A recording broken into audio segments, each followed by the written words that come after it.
With 8 days to go and a presidential race that is so close it feels like a sneeze could tip the outcome one way or the other, the Trump campaign is doing damage control tonight, which we almost never see from a candidate who prides himself on almost never apologizing. But the racist and inflammatory remarks at that 6-hour-long rally at Madison Square Garden went far enough that some of Trump's allies are worried about the fallout affecting crucial votes with just days left to go in this race. Take it from someone who has reported from dozens of Trump rallies over the last 8 years.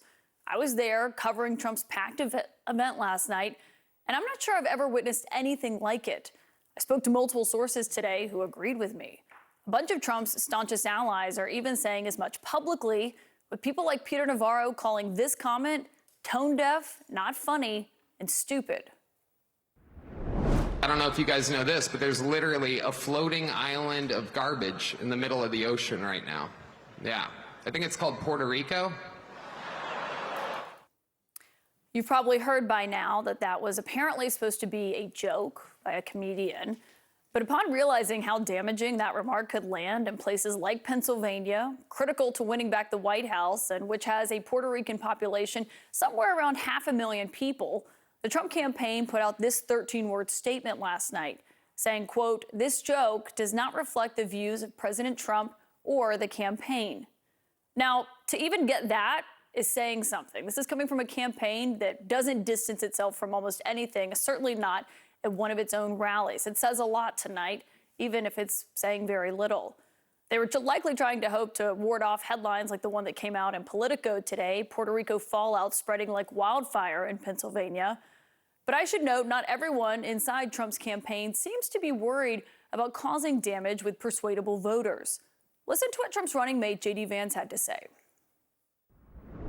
I haven't seen the joke. Maybe it's a stupid racist joke, as you said. Maybe it's not. I haven't seen it. I'm not going to comment on the specifics of the joke. But I think that we have to stop getting so offended at every little thing in the United States of America. I'm so over it. Vance says he's over it, but also that he hasn't heard it. Maybe it was racist, but maybe it wasn't. Or maybe we're all too sensitive. I should note that the vice presidential candidate did arrive at Madison Square Garden shortly before that comedian got on stage to start the program off, and that joke has been playing on loop basically ever since.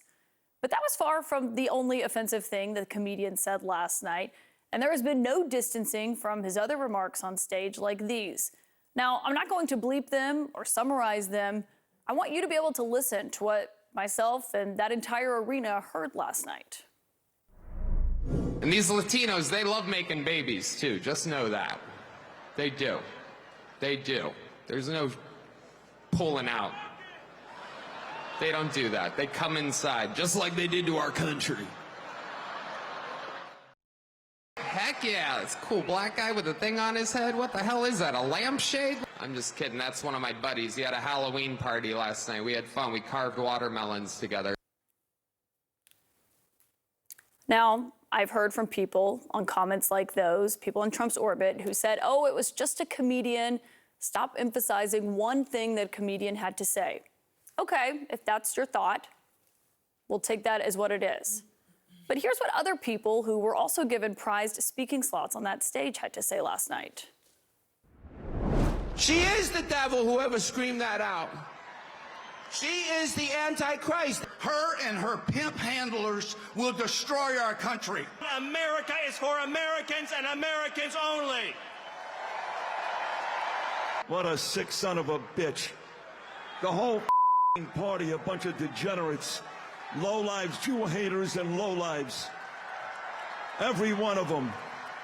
Every one of them. Kamala Harris, she got 85 million votes because she's just so impressive. As the first Samoan, Malaysian, low IQ, former California prosecutor ever to be elected president, it was just a groundswell of popular support. Now, keep in mind, there were a lot of speakers on stage last night. You just heard from those. And this is the rally that Trump had been seeking for months. He wanted to come back to his hometown. Those are the people he wanted up there speaking, the people who preceded him getting on stage, the former First Lady, his children, Elon Musk. I talked to a few people in Trump's world today who are essentially banking on the idea that everything you just heard is kind of baked in at this point, that it won't actually matter when those undecided voters go and cast their ballots. Though again, as someone who has reported from many Trump events, few have amplified the outright racism and misogyny that this one did. My political sources are here with me tonight. And Alyssa Farah Griffin, I want to start with you because you were Trump's communications director. It's not even just the comments from the comedian, which, we keep hearing this today saying, well, it's just a comedian. Everyone's being so sensitive. I mean, those people who were just speaking that you heard there are certainly not comedians. Well, listen, a lot of Florida Republicans were quick to come out and denounce the remarks by this comedian. But just last week, Donald Trump himself said that America's a garbage can. He literally equated our country to a garbage can. Those were his words. So I think it's hard to be offended by the words of those around him and not by him himself. Now, I think there is something to the fact that yes, a lot of this is baked in. There are very few Americans who don't know who Donald Trump is at this point. But to the very slim minority of people who are still undecided in this race, to have this closing message at this state is disastrous. I couldn't have handcrafted, as someone who wants Donald Trump to lose, a worse closing pitch that you could give to undecided voters, considering there's 500,000 Puerto Ricans in Pennsylvania alone. What are you going to say to them when you're in Allentown tomorrow? I'd love to know. Well, and as that was happening, I mean, the irony of it was that Harris was visiting a Puerto Rican restaurant basically in the same time period, Essie. Let me say, as someone who's been a long-time movement conservative since I'm 18, 19, and who did not follow Trump down the dark path of fascism and bigotry, this is heartbreaking because this isn't just Trump. This is the Republican Party. This is my former party. These are people he picked to be up on that stage 8 days before the election. It's Trump, it's his running mate, it's the people he's installed around him, it's the Republicans that have come up after him and won their elections with his imprimatur. This is the Republican Party.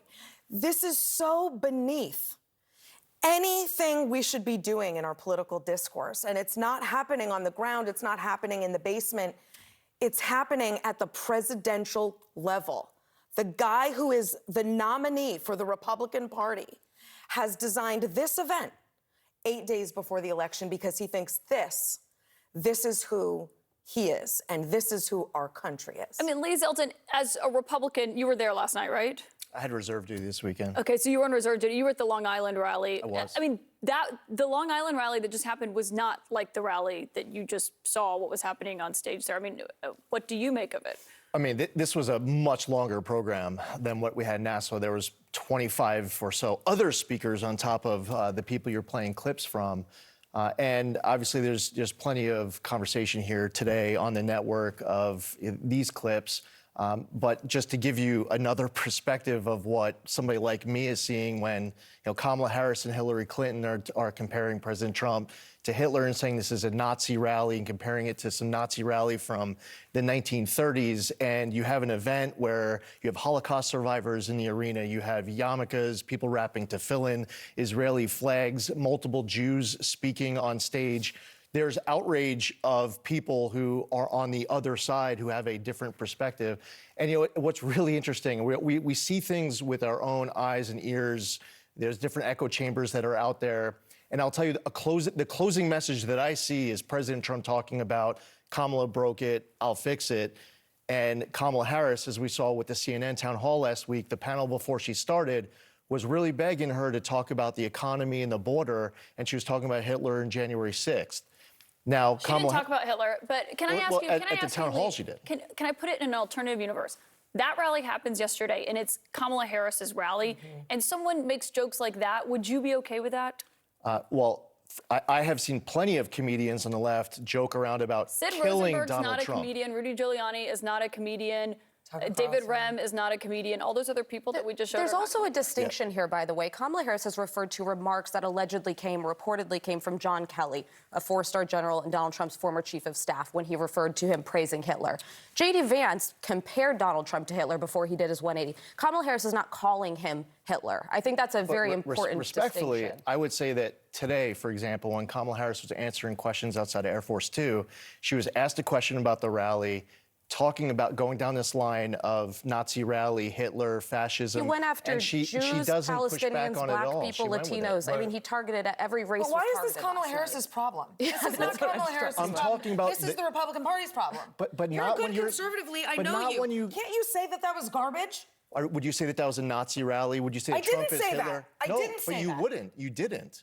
But the problem is that Hillary Clinton did. But we're not talking about Hillary Clinton. I'm Kamala asking Harris- you. You're a good conservative. Kamala Harris can't you just say? went with that can't narrative you just today. say that that was garbage? Kamala Harris went with that narrative today. You won't say it. But let's ask. I'm going to ask Jamal, who worked for Kamala Harris, about that in a moment. But can we? But on the Republican, as the Republican at the table, Sure. do you endorse what you just heard in the closing days of a campaign? Or I think the any day of a president's campaign? campaign was correct to distance itself from that comment. Just the I- words? you know, They can kick rocks. They're distancing themselves from and it was something. an insult comic. But wait a minute. They picked this guy. That speech got loaded into the teleprompter. They cut out pieces of that speech. According to Mark Caputo's reporting from the Bulwark, they saw the speech and cut out some pretty offensive language they didn't want to have in it and kept in it what was there. It took them hours before they actually began to rebut or push back or whatever it is they did to say something about what was in the speech because they waited to see how everybody else was going to react.